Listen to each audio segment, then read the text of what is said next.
Troll করছে আর pure কিছু বক্তব্য রয়েছে, ওগুলোই ভাবলাম তোমাদের সাথে শোনাই। ভেবেছিলাম এডিট করে দিতেই পারতাম, কিন্তু মাঝে সাথে শোনানো দরকার।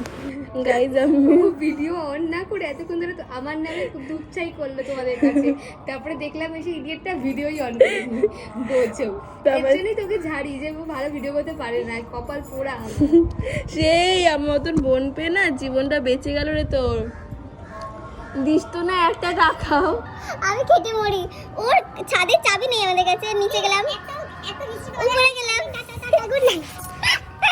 আমাকে একটুখানিও মোমো খাওয়ায় না, একটুখানিও মোমো খাওয়ায় না। বলেছিলাম মোমো খাওয়াতে, মোমো খাওয়ায় না, না ভালো ফটো তুলে দেয়, একটা কিছু করে না, শুধু সাথে আমাকে দিয়ে কাজ করায়। দেখো আমার গায়ে রং লাগিয়ে দিয়েছে, আমার গায়ে রং লাগিয়ে দিয়েছে। অত্যাচার করেছে আমাকে, অত্যাচার। তোর ছাদে চল। দেখো থালা, ফোন, ট্রাইপড সব আমি ধরে আছি। মেনচারে নাচতে নাচতে যাবে। আর একটা কথা, এই চাবিটা এখন আমি লোককে দিয়ে নিচে এসে স্নান